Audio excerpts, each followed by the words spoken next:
Hey everyone, and thanks for joining me for another great conversation. As always, I appreciate you guys. My next guest is an awesome guest. We share two big things in common, and that's the love of educating and the love of Bitcoin, among other things. We get into it and we talk about so many different things. We talk about real estate. We talk about Pokemon cards, believe it or not. We talk about what's important. We talk about Crohn's disease. So much in this conversation, and I hope you guys enjoy it. I introduce to you guys the incredibly smart and humble Eric Podwojski. As long as you can see the Bitcoin be, right? I can see the Bitcoin for sure. That's all I need. All right, cool. So we're rolling. Eric, I do my intros after, so don't even worry about that. How's it going, brother?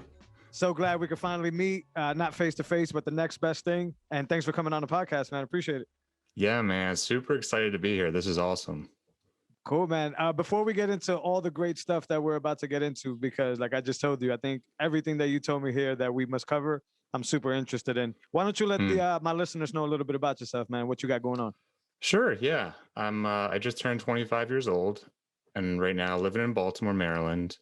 Grew up in Pennsylvania my whole life and needed to get away. So I went to college at Penn State University, studied energy engineering there. And then now I am full-time entrepreneur working on a Bitcoin business. So lots have changed in this past year. That sounds incredible. Now, how does that feel? I mean, this is a direct question. How does that feel correlate into Bitcoin? How is it helping you? I mean, there's so many facets to that question. Bitcoin really, what it did for me is it bought me my freedom. Okay. And I say that because I just been investing it since 2017, slowly and surely, the saying stacking sats. And then finally this past year, it paid off and it bought me enough time for me to start my own business. And there was no better thing to pick a business around than what I love to read about, Bitcoin. So yeah, I think I'm heading in that direction too, man. It's incredible. I started in 2017, and this is just a pure confession.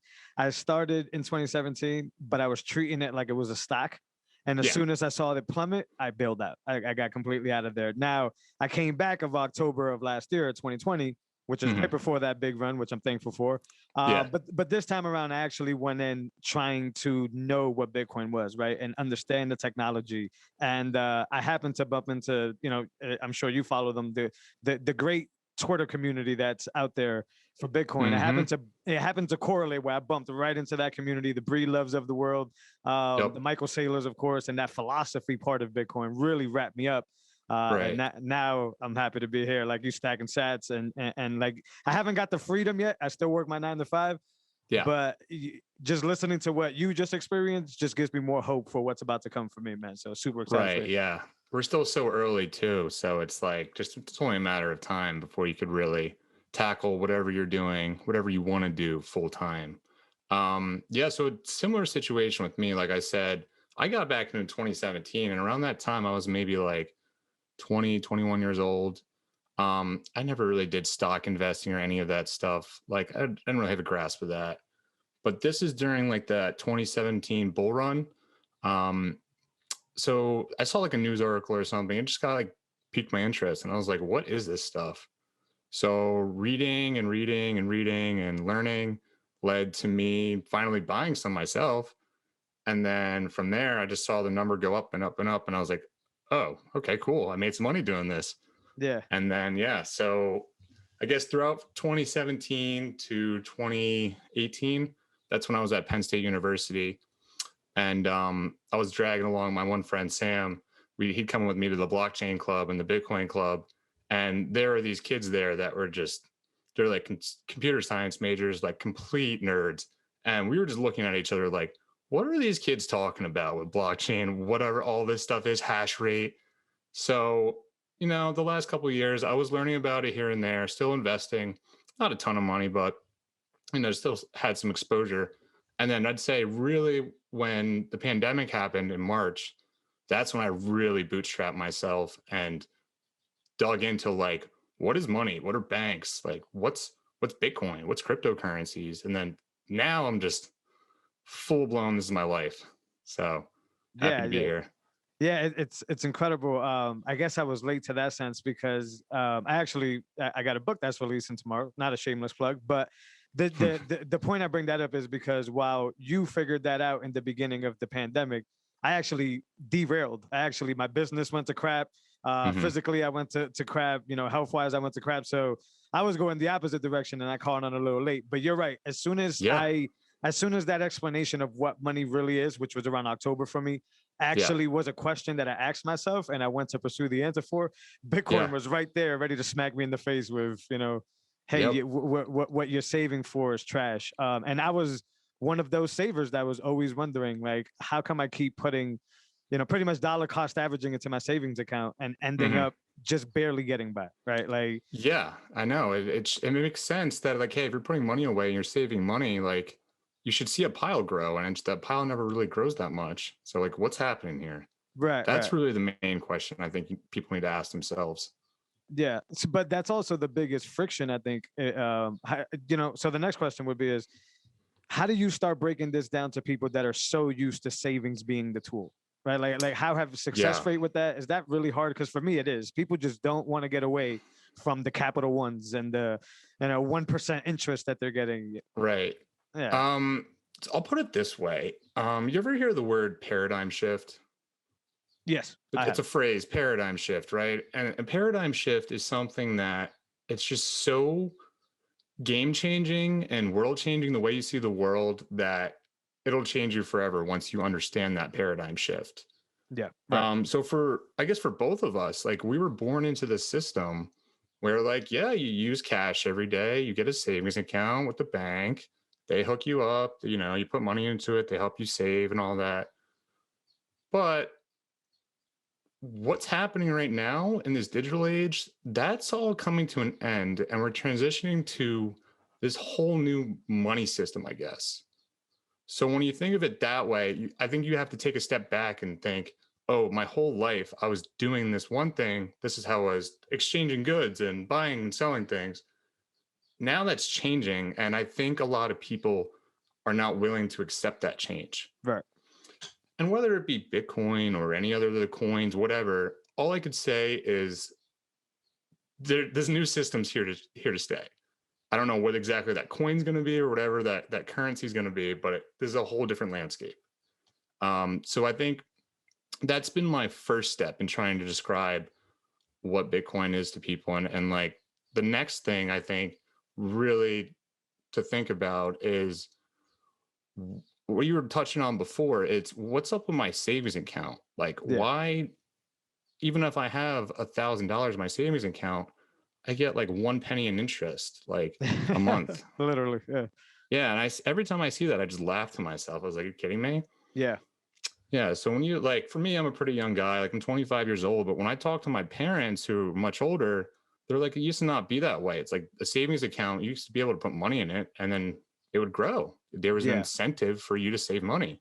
Yeah. But now our whole system is credit based, and it's like, hey, if you make 50K a year in your job, go get a $300,000 loan, a mortgage loan.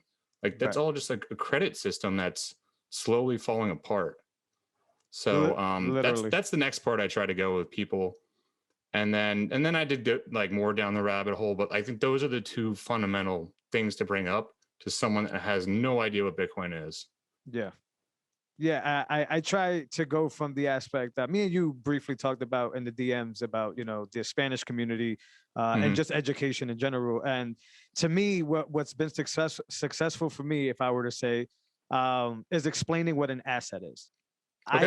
I don't think that me specifically, my parents and I never talked about money. It was literally like, hey, can I get $20? Here you go. Go do whatever the hell. Just get out of my face, right? Yeah. Yeah. Yeah. So it was one of those things. But the game that I missed out on, and I think most Spanish people missed out on, is the fact that you can put your money in this vessel, this asset, this thing, Hmm. and that makes money while you sleep, gets Right. more valuable, and then you can cash out. Now, it may seem like a no brainer to people. Like, yeah, that's the key. But in the Spanish community, that's not the key because we haven't been told this stuff. Nobody tells us this stuff. So I think explaining Bitcoin as an asset, like, okay, you don't understand the technology, dollar cost averaging until you understand the technology. But for right Mm-hmm. now, all you need to know is that this is the game that people who have money, wealth are playing in. And whether That's a it's good point. Bitcoin, whether it's, paintings, whether it's, whatever it is, put your money in something that's more than just your bank account or your credit union account. And then when Yeah. I kind of see that light bulb moment, that's kind of when I start walking them down, similar to where you were walking down. So Yeah. that's worked. Maybe that's even a better place to start. You're right. Yeah. I'm still Yeah. trying to figure this out in real time too. Like where do I start with people? Yeah. And I would just add on to that.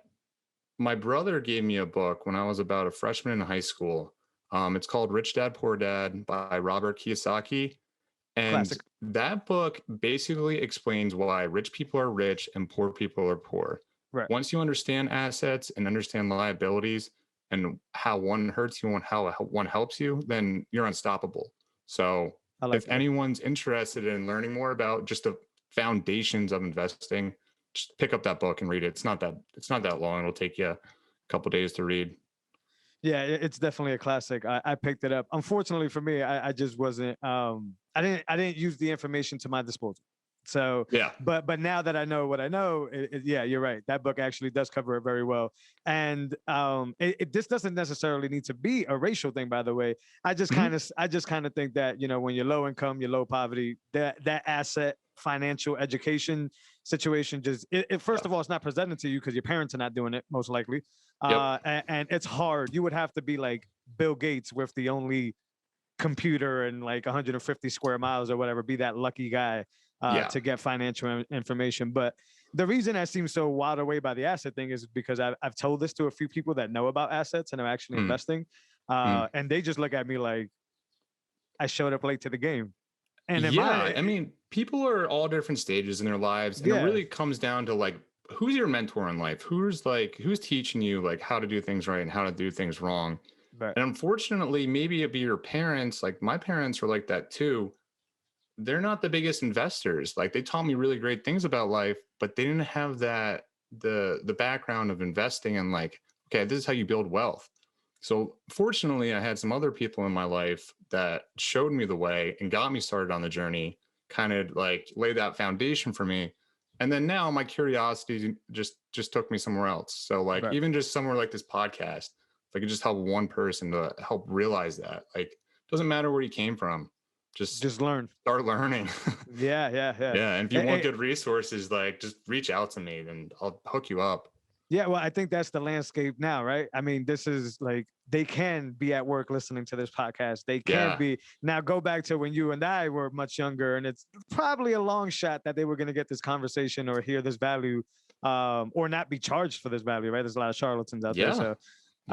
So yeah, I agree with you though. It's time, if you hear this conversation or anything like it, reach out to Eric, reach out to us, because like I said, I didn't know this, and people were looking at me like I was insane for not knowing this. But no, my MO, my tool that my dad told me was basically, hey man, save a little bit of money for a rainy day, but grind your ass off. That's all I got. Those are the only tools I got. It wasn't.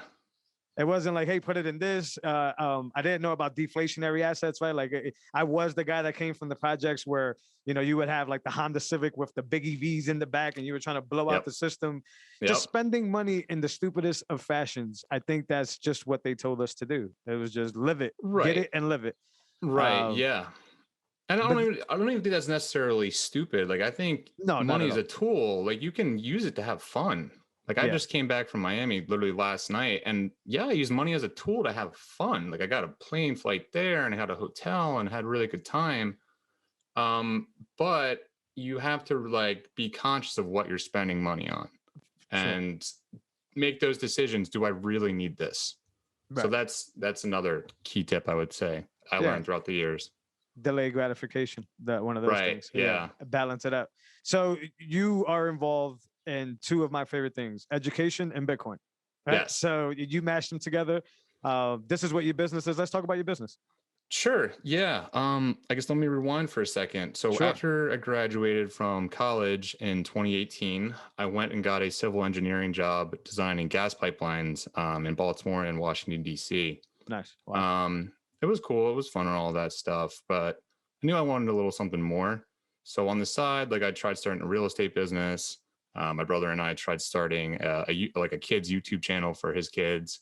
Tried growing that. Interesting. So I always had something going on, like just trying to get out of the corporate life, basically. Yeah. And then, so like I said, like I explained before, I've been following this Bitcoin thing for a while, and then went down the rabbit hole hard back in like last March. And then it kind of like clicked to me that there's a big gap right now between education and cryptocurrencies, Bitcoin. Like I wanted to be that guy to take the expert knowledge and dumb it down in a way that the common person can understand. Sure. Because most people don't understand, like even myself, I still struggle with a lot of like the intense computer science part of it. But that's what I'm trying to do. So I try to think of myself as, you know who Neil deGrasse Tyson is? I do. Yeah, Neil deGrasse Tyson, he's the man. He brought science education down to the masses along with Carl Sagan. Yeah. So what I'm trying to do is do the same thing for cryptocurrencies, trying to make it fun and easy to understand. So right now what I'm doing is I'm building out a fully online education platform where we're going to start at the very basics, Bitcoin 101, cryptocurrencies 101, how to buy Bitcoin, how to store Bitcoin safely. I'm trying to give people options to educate themselves in a really easy, simple way to understand. And then from that, just trying to build it up more and more. And then I guess my long run goal would be to start creating maybe some kind of fund where I just take in friends and family and whoever's money. We're going to create a big pile of Bitcoin basically and use that to make more Bitcoin. Nice. So, yeah. That's my game plan right now. Super cool. So how long have you had it all up and running? It's a good question. So I literally quit my job less than 2 months ago, and I've been going full time at it. Yeah, I made some great progress so far, and I'm basically like ready to launch. I've been soft launching it, have friends and family like beta testing it, and now it's basically ready to go. So yeah, any day here, really, I'm gonna have like an official launch. And so if anyone's interested, my website is called hoodiecrypto.com.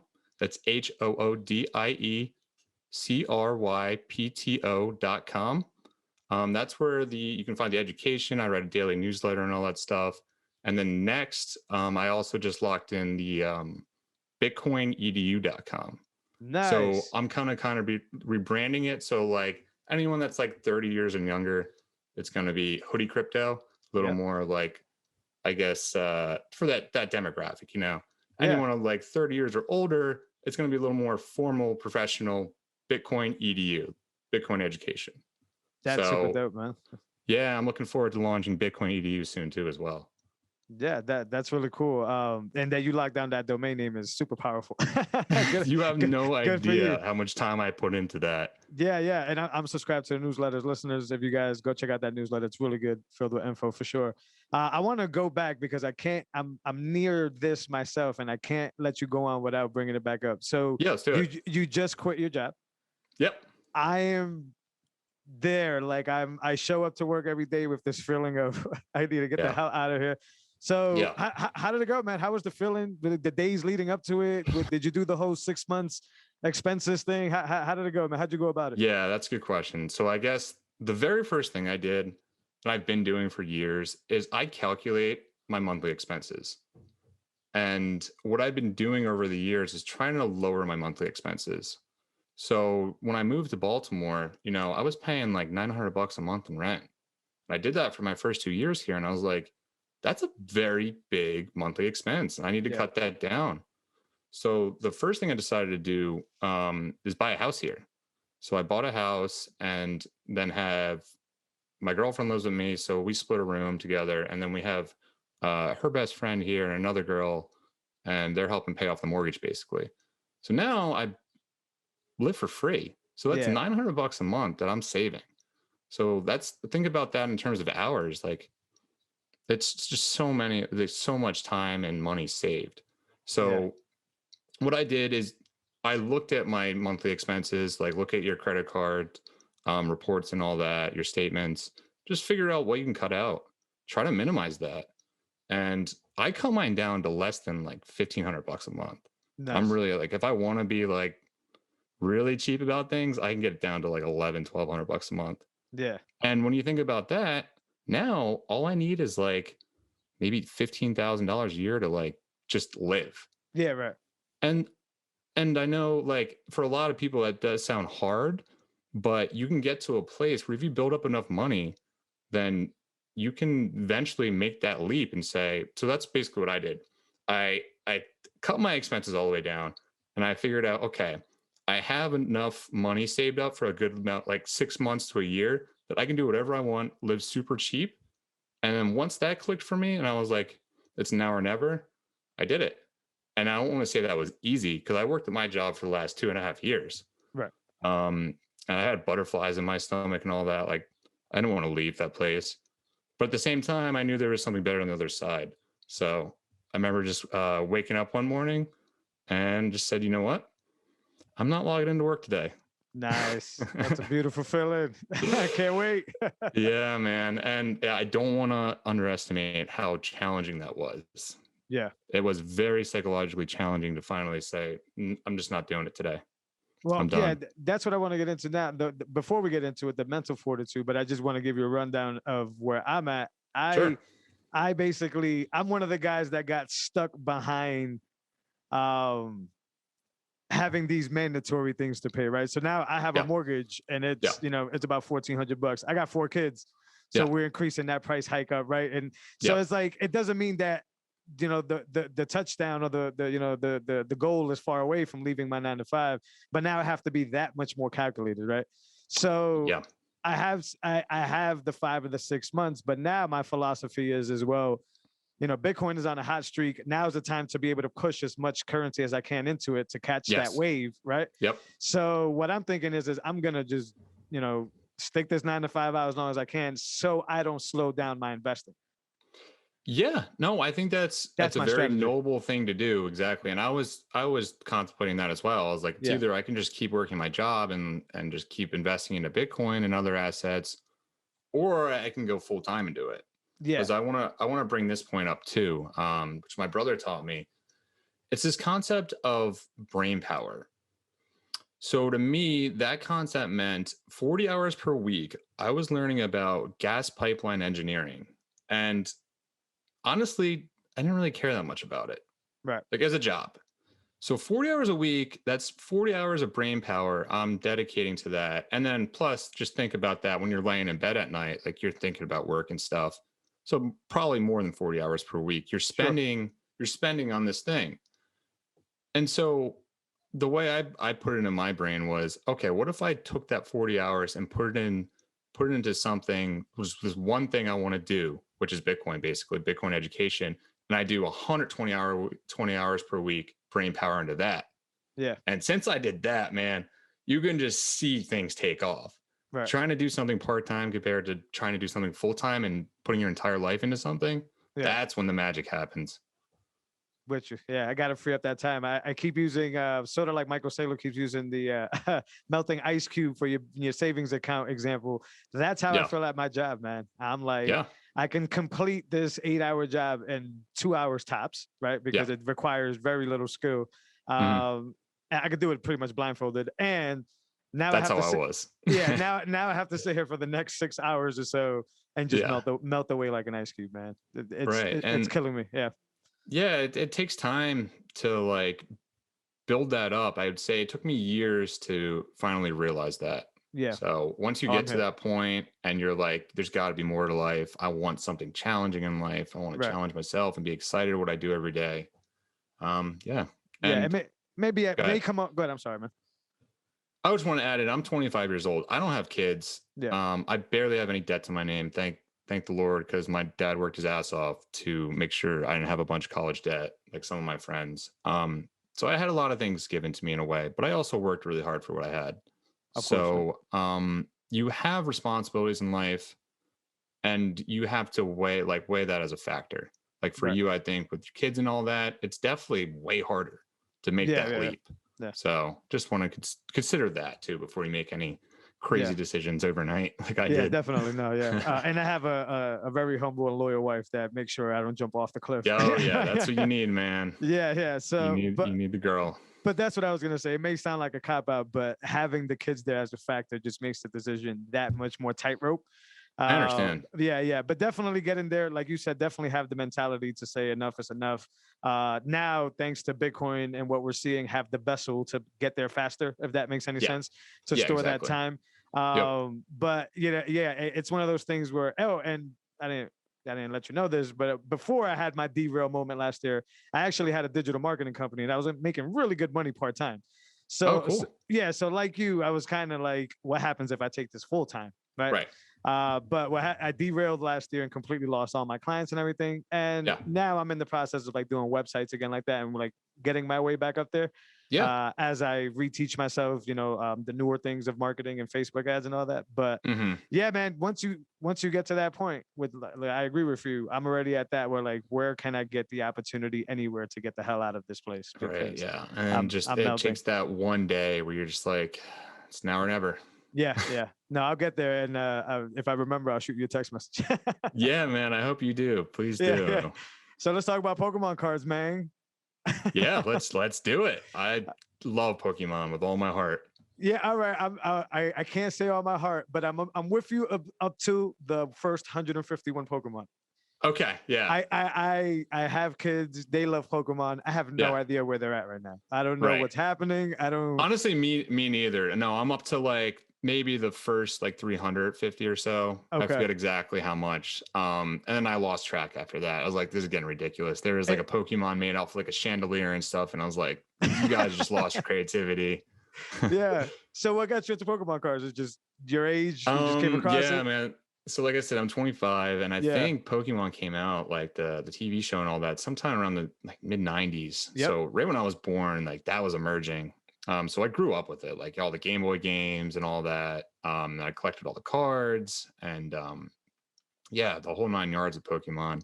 And even in high school and stuff, like I would bring my Game Boy and Nintendo DS to high school and I would play it. Just like, can I curse in this podcast? Yeah, of course you can. Don't care, right? Yeah. I didn't give a fuck what people thought. Like I would like my one and only detention in school was from playing Pokemon in my like English class. Like nice.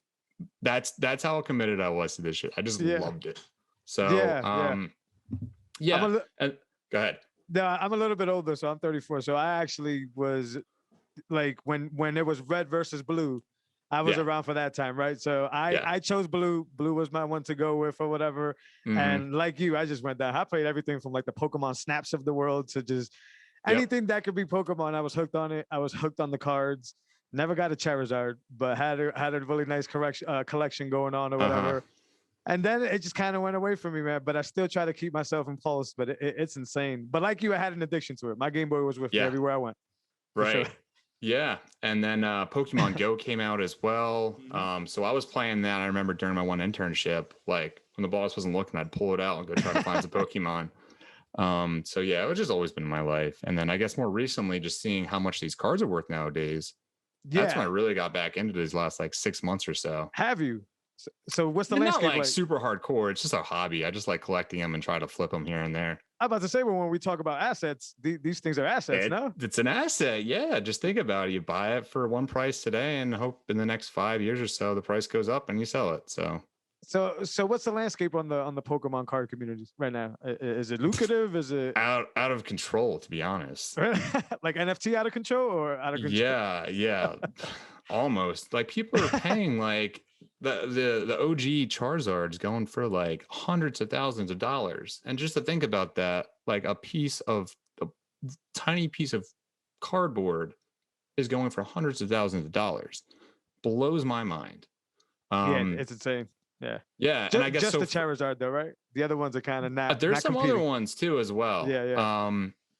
But Charizard's definitely the go-to guy. Like if you have a Charizard first edition from the 90s, you're in business. Yeah, you got something good. And in good condition.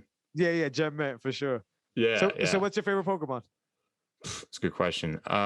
Mine is probably, I always like Dragonite. Dragonite. All right, interesting. Yeah, you know Yeah, Dragonite? I do know Dragonite. Yeah, I got Yeah. right here. My daughter gave me this a few days ago. I got a Bulbasaur. Bulbasaur. This camera right here. There we go. Love it. Yeah, Yeah. yeah. I got a Bulbasaur hanging on my desk that my I daughter gave love me. that. This is actually holographic. Obviously, is one of the newer ones. And it came in a McDonald's Happy Meal.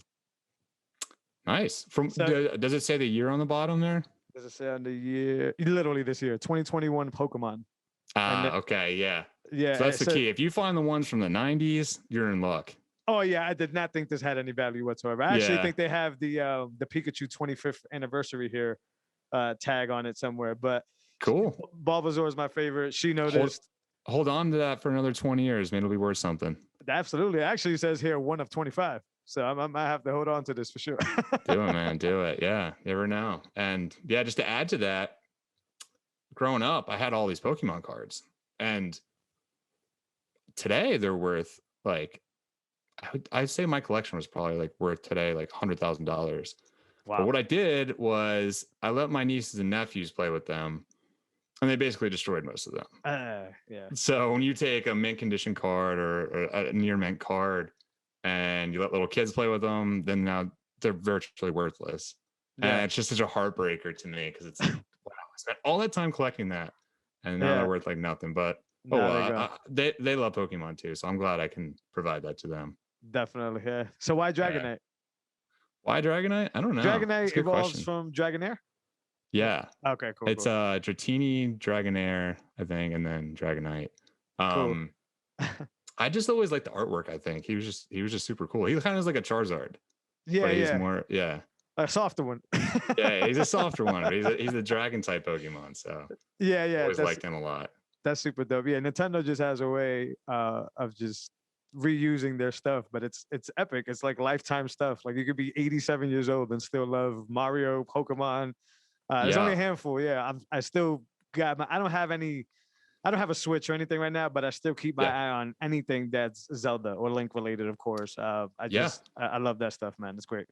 And I like to think of this in terms of back to the assets, investing. Mm-hmm. Gary Vee mentioned this. I know we talked previously about Gary Vee. Yeah. And it's the idea of nostalgia. And I think especially Pokemon, like someone like me, mid-20s and getting older now, I think it's just going to keep going up in value because the nostalgia that I get from it's unlike anything else. Yeah. So when you talk about Pokemon, Zelda, Super Mario Brothers, anything like that's older that you can think in the next 20 years or so, people will still be into and get that nostalgic feeling from it. It's going to be worth something. I'm not going to say it's going to be a home run, but I agree. I think one of the when NFTs started first coming around or becoming popular or whatever, one of the first things that I told a buddy of mine was I would pay for a holographic Charizard like NFT, right? Like a digital one that's like moving and maybe doing some flamethrower stuff. You know, I would pay for that, but I don't know. People may call me silly, but there's people that still pay like $4,000 for Jordan sneakers. Yeah, people are paying hundreds of $1,000s for Michael Jordan cards too, and Jordan sneakers, and really anything. Yeah. If you touch nostalgia in any way, no matter what the medium may be, you can provide value somehow to someone and cash out. Right? And it doesn't have to be millions of dollars, but from what you got it originally, let's say a cartridge was like $20 at a flea market for like a Super Nintendo, Zelda cartridge or anything like that. Flip that for like $3-4 later on. Yeah, those finds are awesome. Yeah, and it gives you like a rush too. Yeah, what I would like to find is Ocarina of Time, the gold cartridge. I don't know if you remember I know what that is. Yeah, those are worth some money. I would hope to try to find one of those. Also, Majora's Mask. I think they had like either a blue or a black one. That was limited edition. I'll drop another one just because we're there in the N64. The all yellow Donkey Kong 64. Yeah, I was gonna bring that one up next. Yes. Yeah. So I'm with you, man. I try to collect that stuff. Now, do you know anything about the comic book space? Because I have a closet full of comic books. Now, I inherited this. Okay, I inherited this. I don't know anything besides the obvious, like #1 Marvel or whatever. Yeah. I don't know what I have, and I asked a few people online, and they were basically just telling me, "Hey, it's better to use it as gift wrapping paper. Like it's worthless." And I'm like, "There's a lot. There's probably like over 350 comics in there." Yeah, I don't agree with that. Yeah, I just don't know where to go. That's why I asked. But yeah, no worries. Just definitely link up with an expert. and have them walk you through it. Yeah. Or you can spend thousands of hours trying to figure out the ins and outs of it. And I don't know if it's worth your time or not if you're not like that into it. No, I'm not. And I tried when I first got the crate, I tried to like look at a few and it was just tedious. It was like some of them were like $2 on eBay, and other ones like $7. And it's like, I'm not going to sell these individually at $7 a pop. Although if Gary Vee's listening, he'll probably be mad at me for saying that. That I'm not going to sell it. I think we should talk about Gary Vee for a minute here. Go ahead, man. Shoot. Yeah. The guy's been in my ear since probably 2016, 2017. He's a consistent guy for sure. Yeah. And I just got addicted to his content. And like, I think he really laid out the foundation to where I am today in terms of investing and like what it means to like flip stuff and being nice to people and like the abundance mentality thing. Like, and it really developed me as a character. So I'm just like super grateful for that guy. And also, I think the reason we linked up on Twitter is because I saw he was following you, and I was like, "Huh, that's weird. Yeah. Wonder how this guy knows Gary Vee." Right. So that led to us talking and all that, and then now we're here on a podcast. Yeah. So yeah, that super guy, cool, I owe that guy a lot, to be honest. I didn't know that it was because of Gary Vee, by the way, and until you brought it up, I forgot that whole experience happened. Yeah. But it definitely shows what type of guy he is. I've reached out to a lot of people on Twitter, you know, I don't like to use the term celebrity, but, you know, well-known figures or whatever like him.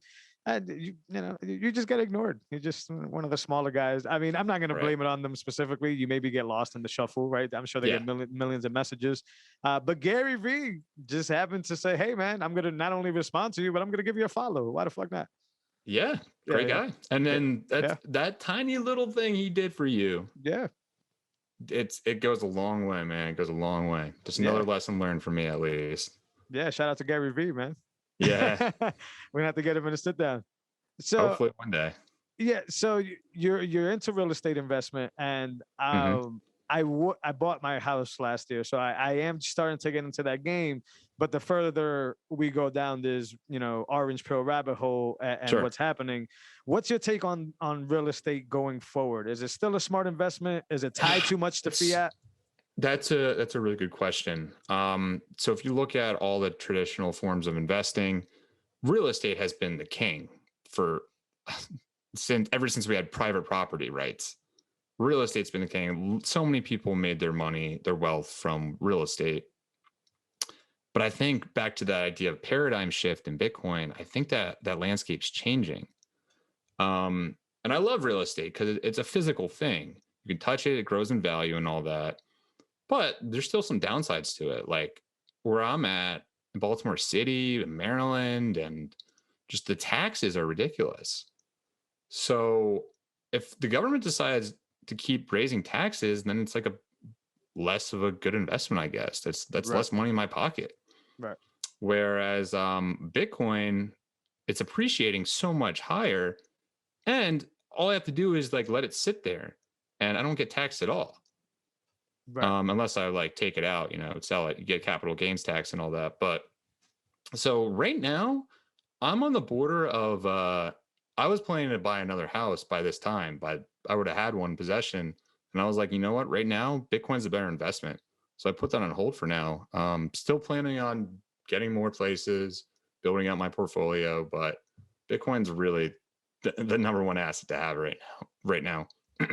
Yeah. So would you recommend anybody that's listening get into real estate, or would it just be, hey, only if it's your domicile type thing? What would you recommend?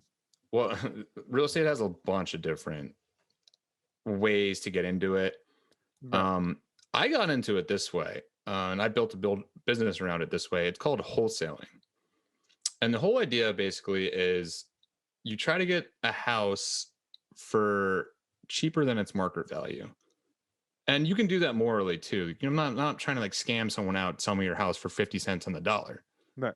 Like people go into major debt and dig themselves into holes, and they need a way to get out before they get foreclosed on. So wholesaling is a way to help people out, get out of their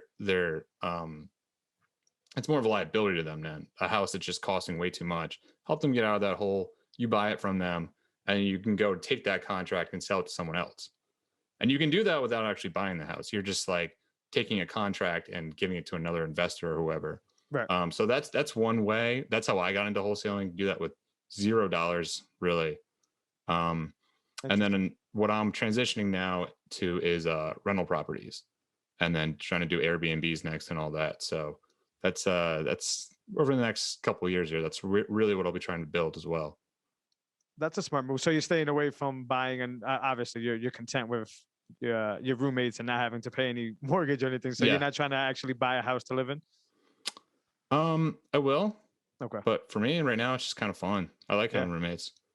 And yeah, it's coming. Like I mentioned before, I just came back from Miami, and I think my girlfriend and I our next house is going to be like a condo there that we're going to Airbnb out. So nice. Yeah, slowly building my portfolio up and just learning more every day.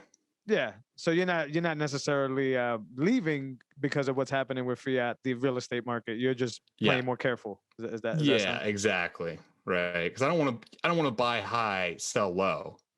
Yeah. I want to do the opposite. Exactly. And everything, the real estate market right now is through the roof. And so, yeah. Yeah. See, I just bought this house. So, and my kids live, we're comfortable. We're around schools and all that. But I've been told the same thing. Like around here, prices are like extremely high. I've already pretty much 2.5x what I purchased in at. And that's awesome. I'm like, but cash out, my man. I know, but and it's weird to think that it would get better. This is probably like best case scenario. It's about to go plummet some other direction. Yeah, but once again, it's like there's no plan, I guess is the best way I could put it. Like, where do I go? My kids are at school literally right up the street and down the street.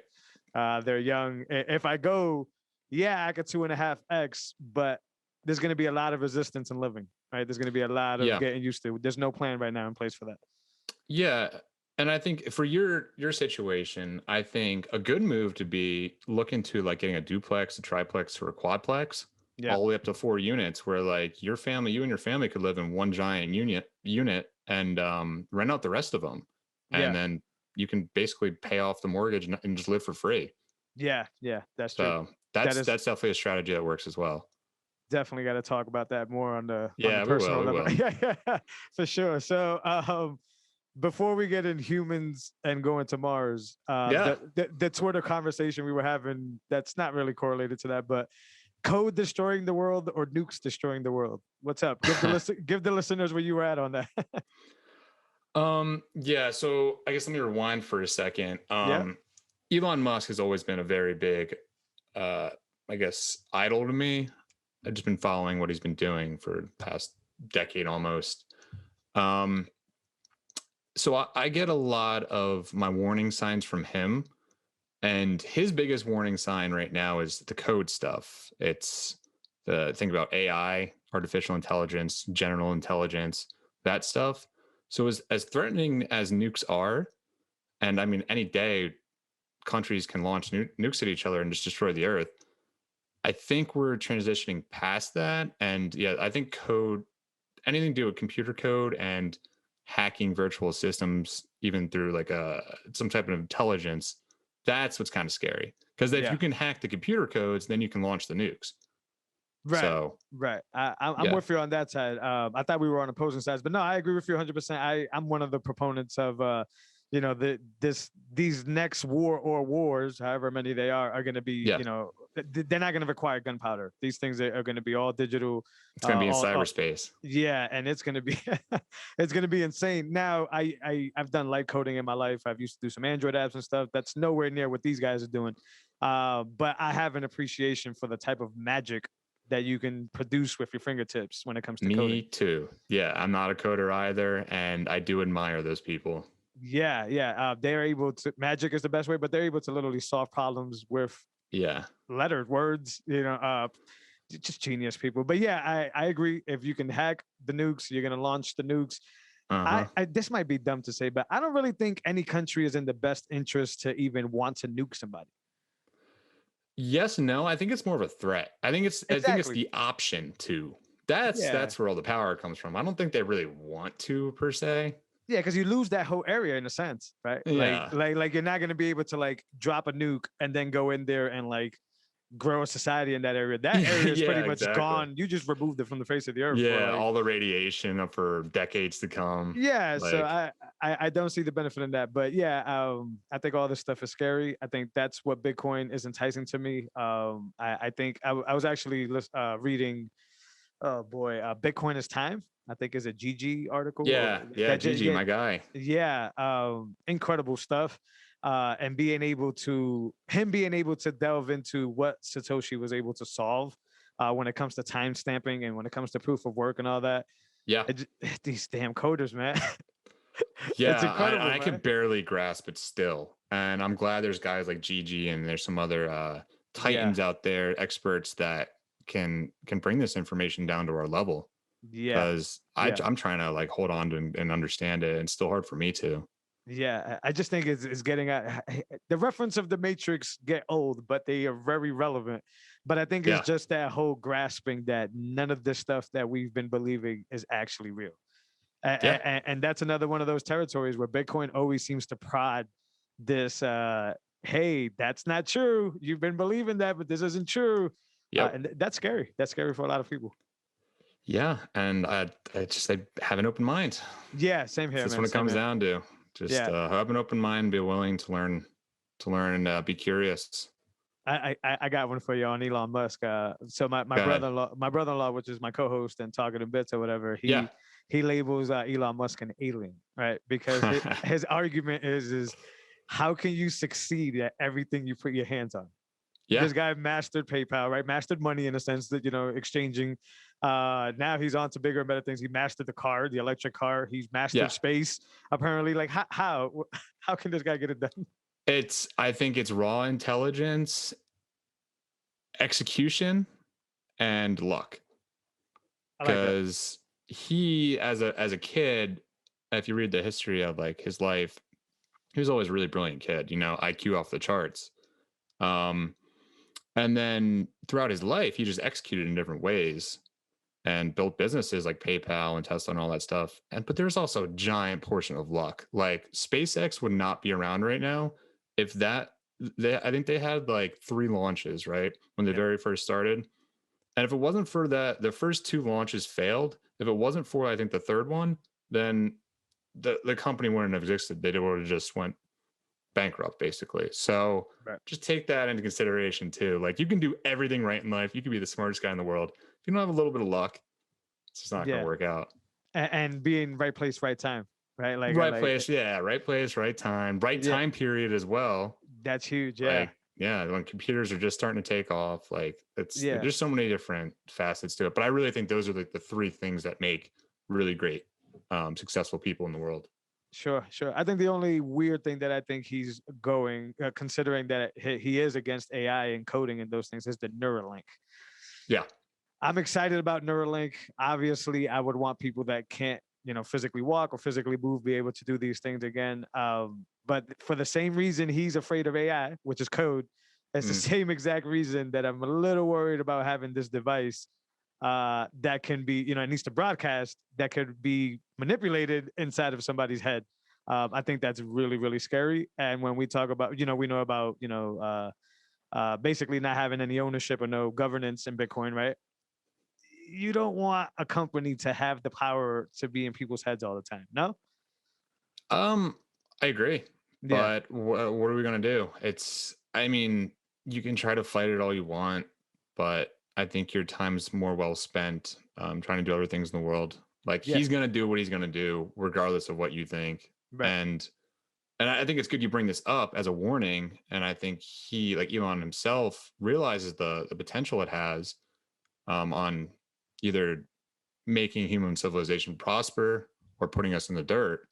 So I would rather put it in someone's hands that are conscious of that, rather than just let some rogue computer scientist in middle of nowhere release some software that just takes over the world, some Black Mirror episode or something like that.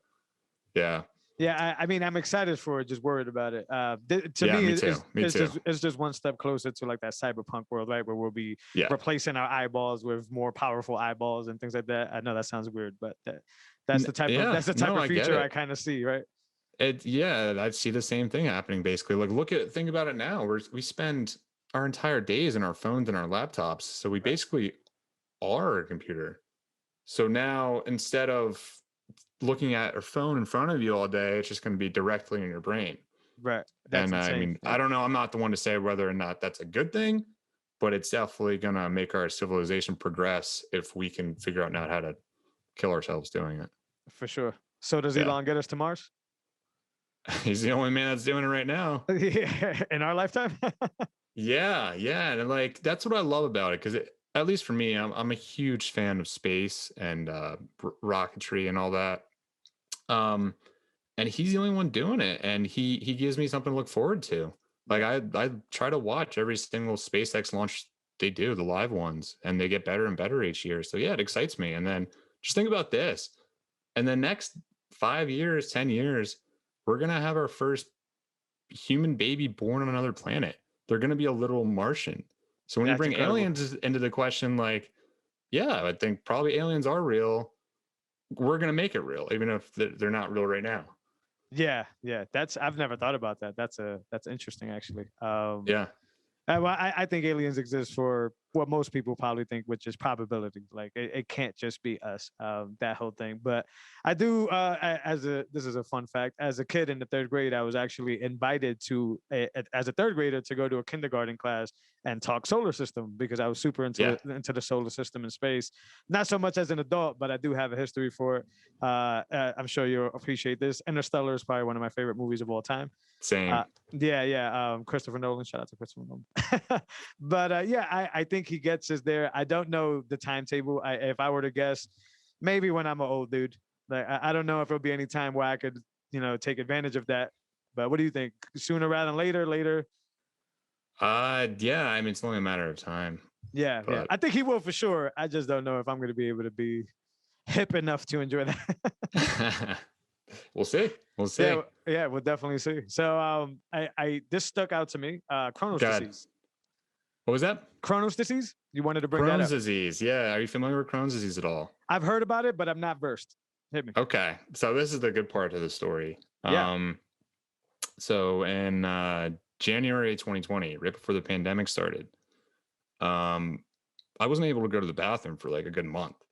Okay. Wow. Got pretty bad, and Yeah. I was like, "Uh-oh, I think I have to go to the hospital."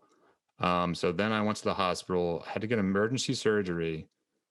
And basically what they had to do was take my intestine out of my body to let all the poop flow out, basically, because Yeah. it was built up like that. And if they didn't do that, probably would have died. Um, so Wow. Crohn's disease, it's like a stomach issue, intestinal issue, where your intestines become inflamed, so nothing can pass through it.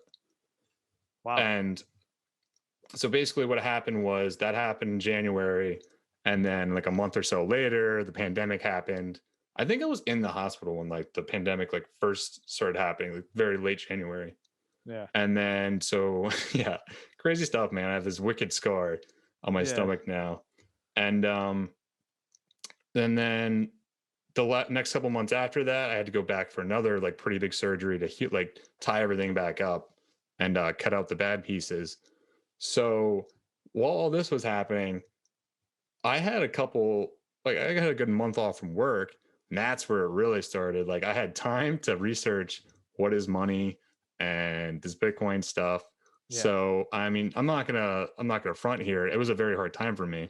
Never had to have emergency surgery or anything Yeah. like that. The recovery was wild, but I think I turned that into something very beautiful in a way because I was really down on myself, like kind of depressed in a way. And then I just started like working out and like being more curious and stuff. And like now I'm going to be running a marathon in May and I work out every single day. I do things, read nonstop. Like I just do everything possible, positively wise, to make sure I don't ever go back in that situation. So Yeah. Now was that's it? Crohn's disease is it. I have the scar to show it, but it's Yeah. definitely in my mind, like the rest of my life. Yeah. Now, is there a way that people can know if they have Crohn's disease, or is it just a random act of things, or is there science Yeah. for that? Yeah, I think the umbrella it's called like IBD. Okay. So that's like irritable bowel syndrome. Yep. And a lot more people are having these issues nowadays because what we put in our bodies, what they sell at the grocery store, a lot of it's kind of poison in a way. If you Yeah, ever look at like the back of a package for like any product, there's like 50 ingredients and like yeah, there's xanthan gum and 20 grams of sugar and all this other stuff, food dyes. And I think that's what's causing this umbrella like IBD issue. And Crohn's disease is just one of the results of that. yeah. So, yeah, if anyone's having any problems going to the bathroom at all, stomach issues, look at what you're eating. Look at what you're putting in your body. Definitely matters. Yeah, yeah, definitely. This is a topic near and dear. My sister is going down this voyage of trying to clean her eating Yeah. for her whole life. Pretty much, that's why we're here in America. She was diagnosed with lupus, Okay. and you know, the best care was here in the States. We're from Puerto Rico, so Hmm. the best care was here in the States. We came here. And she's been living with that. But recently, she's in this adventure where she doesn't think she even has lupus. Yeah, that's a good She, point. yeah, she thinks it's something else. She thinks it's definitely diet related. And she's not getting any help from the pharmaceutical, you know, from the hospitals, because that's Yeah. a whole nother issue there. Yeah. But you know, she's probably listening. You know, you have any recommendations for diet? How are you eating? What's your diet like? That's a good question. So I agree with that. I think that the United States at least has an issue with overprescribing pharmaceutical drugs. Yep. And that's just how the system works. Like it's a multi-billion-dollar industry and they control everything. And then that's where doctors are taught in school, like, hey, someone has an issue, give them this pill. Right. And it's not necessarily the best thing to do. So for me too, I'm rethinking if I have Crohn's disease or not. Because what I learned recently is doctors in other countries don't even know what Crohn's disease is because the United States has such a problem with like the food we eat. Other Wow. countries don't have that problem. Interesting point. So that's what I'm trying to figure it out myself right now.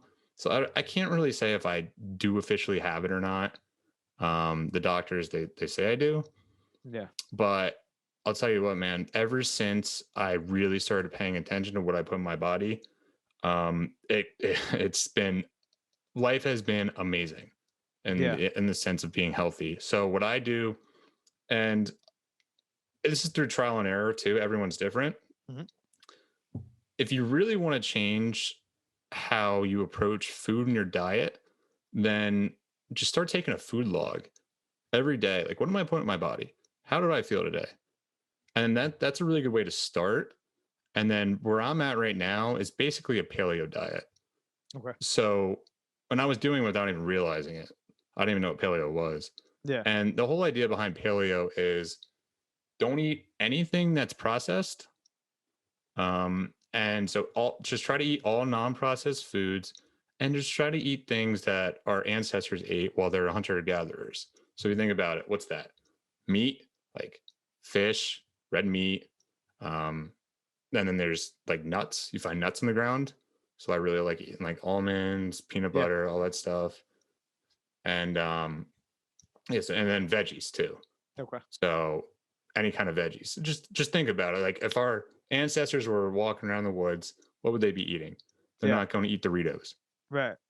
And I'm sure their stomachs were probably a lot better too. Yeah, yeah, I agree with Yeah. that, man. Yeah, I've been trying to. I have my own history with weight. I was always the heavy kid or whatever. Mm-hmm. 2017, dropped about 300 pounds. You know, done the up and down thing over and over again. But yeah, I think my comfort spot does lie in not eating anything that's extremely sugar. I know that's a no brainer. But Mm-hmm. yeah, just like you, just being aware. I don't log, but I am aware. And I also intermittent fast, I which do that too. awesome, man.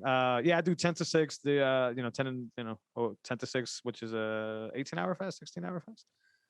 What the hell? Yeah, it would be 8 hours. So Yeah, yeah, 16 8 hour hour. window. Yep, 16-hour fast. I've been doing it for about a year and a half now, and I find that also not only makes me feel good, especially if I work out right before my window opens. I have like this super intense energy that I would never have with food. And also Yeah. in the mindset, right? Like I've struggled with food for my whole life. Whenever I get Yeah. anxious, I'm a binge eater, Me and too, man. Me too. I'm not binge eating, Yeah. lettuce. I'm binge eating donuts and stuff like that. Right. so, Yeah. so what intermittent fasting did to me is 6 o'clock, which is why I like to schedule these podcasts at 6 o'clock. Six Yeah. o'clock, boom. It's an easy decision. You're not in window. There's no Yeah. reason to think about it. There's no temptation here. And it's really Yeah. helped me out for sure. Yeah. So I try to do things that are sustainable. And like what works for me Mhm. is I just don't eat till noon every day. So I wake No. up. Okay. Yeah, I'd wake up, do my work in the morning, and then right around noon, I'd eat like an omelet or something. Yeah. Um, and then I don't really like have a cutoff time. It's just like whenever I'm full. Yeah. And really, what I realized over this past year too is when you cut out those carbs, like donuts or whatever, you don't get the food cravings and you don't binge eat. Right. So when you switch to more of a lifestyle of like paleo, what's like naturally what we should be eating, it becomes a lot easier to eat healthy. Yeah. You don't get those cravings like I used to have. Yeah. So I think if I'm not mistaken, that has to do with the insulin spike. So yeah. when you get those cravings is when you spike up in insulin and then you start to Yep. crash down or whatever. Yep. And you're right. You won't have these massive peaks in insulin if you were just to not eat the sugar to spike it in the first place and crash it in the first place. Yeah. I go back right now. I'm on one of my good streaks. I'm locked in. I got a goal. I'm gonna go vacation this summer, so gotta look really chiseled and all that. Yeah. But just trying to be aware of it because I'm getting older, and I haven't had a grave situation to what you've had. But to me, it's Mm. like after I have these binges, especially if they're like an anxiety driven one or anything like that, to me is that feeling of like, hey man, your body was able to handle this in your 20s and all that stuff, but you're going to fall apart eventually. And it's going to get to a point where, you're not going to be able to handle it, whether it's your pancreas, whether Yeah. it's whatever it may be. So it's one of those things where most likely win that battle, but sometimes slip into the battle. It's a constant one for me. Yeah. And at least you made it this far, to be honest. I was 23 when it happened. So like I Yeah. only made it 23 years before it caught up to me. Right. And that's that thing is that we never know when these things are going to pop up. Yeah. So, So start now. yeah, I'm working on it, man. So Yeah, your man, physical every day. activity. How do you work? How do you work out? How are you working out? I know you're running. You post some Yeah. of that stuff. So my whole life I've been into like lifting just in the gym, Yep. But I've been ignoring more of stretching yoga type working out, and I've been ignoring running. I was never a runner. I hated running. Yeah. So what I did is, you're a fan of Joe Rogan, right? Yes, sir. You know how he does that sober October thing? Yep, I do. Yeah. So me and my buddies, we did it last year and we did it this year too. We made it like a fitness challenge as well. And so if you look on my Instagram, I did a post every single day. I made sure I ran every single day. And so it started small, like I was running a couple miles per day, and then I was building up. And on Halloween, last day of October, I ended up running a half marathon. So a little over 13 miles and a pretty good time too. It was like 8.5 minutes or so. And for me, like I never did that in my life. I always hated running. And then I guess through that process, I learned to love it. And now I'm like kind of addicted to it, to be honest. Yeah. So that parlayed into now in May running this next marathon, or running my first marathon. And then after that, I'm sure I'll be on to the next thing. So yeah. So how's the training for the marathon going? it's fun. Yeah. I plan on doing, I think I'm going to go for 15 miles probably tomorrow if the weather's nice. Okay. Yeah. It's just once a week I try to do a really long distance run. And then me and my girlfriend go on a bunch of walks every day. And yeah, just keep myself moving. Yeah, that's awesome. In 2018, similar to you, October, same. It kind of seems like we're doing the same thing. Yeah, but I think a lot of people have like this track this past year. Like the pandemic really influenced a lot of things. I agree with that 1,000%. But around October, there's this thing here in Worcester, which is the city I live in. It was like the Worcester Running Festival is what it was. So for some weird reason, man, I think I just wanted a challenge. I think I was just tired of, I don't know, being stagnant. And last week of July and August, I was like, the hell with this. I've never ran before. I'm going to run a half marathon. Yeah. I trained every day. I also on my Instagram and stuff, in my previous videos, I ran. But I never had a trainer and I didn't have the time to do it properly. So I would like explode my legs. Like I'm talking about like, test 10 miles one day, the day after that, try to test 10 again instead of trying to drop it back. I didn't really know what the signs were to do it correctly or not. I wasn't eating properly. It was terrible. Long story short is I did do it. And the one thing I got from running that could take on forever is the mental strength, the mental fortitude of it. Because I tell you what, 13 and a half miles, I was done 7. The rest of it was pure gas, just pure keeping myself into it, keep staying locked in. I had music blasting. I even tried to, I remember this, I was running and I didn't want to stop, but I had Haribo gummy bears in my pocket. And I even tried to like fast carb. I was like I'm gonna throw this carb in here and hopefully I could get a booster.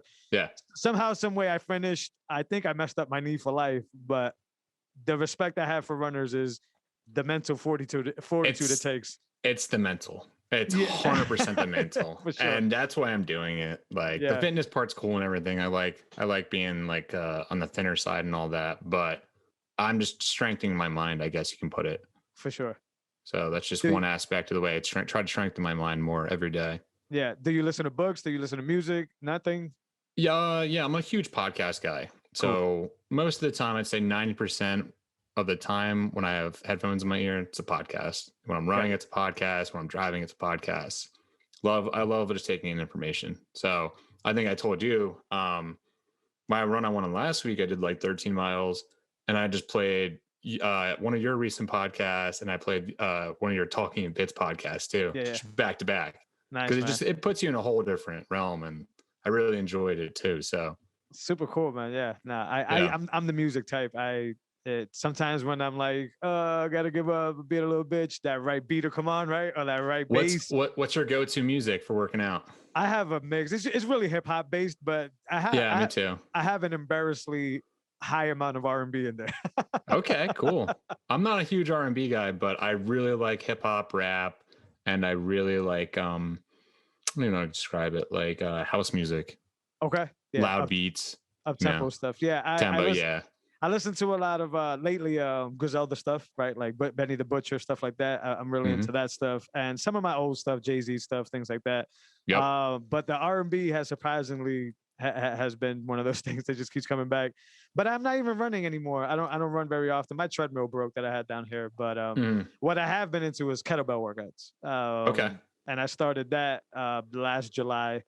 There was one of those Joe Rogan episodes where he had Peter, I can't say his last name, Russian guy who kind of mastered the kettlebell or brought it to the States. I think I briefly listened to that one. Yeah, so that got me interested, and it just seemed like a no-brainer to me. It's like, look, I was really struggling getting in the gym for 60 minutes and being able to do a full workout. And then in that interview, he was like, well, with this kettlebell, you can pretty much smash the body and half the time, with a lot more natural day-to-day movement and less, bodybuilder movement, if that makes sense. So that's going really good. I don't think I'm going back. I say that because I change my mind all the time. But Me too. Yeah, but I now don't see the point of, and this is not COVID scare at all. I just don't see the point of spending an hour, 60, 90 minutes in the gym when I'm not trying to bodybuild. I know some people are trying to bodybuild and they want that nice body. I am not doing that. So kettlebells have literally saved my fitness game because now I can stay home. That's a good point. And just to add into our conversation from earlier about cutting your expenses, I was spending like $80 a month in my local gym. Good point. And this whole past year, I've really built my own at-home gym, and it's nothing fancy. My house is pretty small. It's just resistance bands, a couple of dumbbells, just a few other small things, yoga mat. That's all you need. Just do some push-ups, do some sit-ups, like. Yeah, the kettlebells are spoiling me so much that I have dumbbells and bands. And last week I tried to switch it up. So I was like, I'm gonna go back to the traditional bands and do like shoulders, and it's just so boring. It's just, I can't sit there now.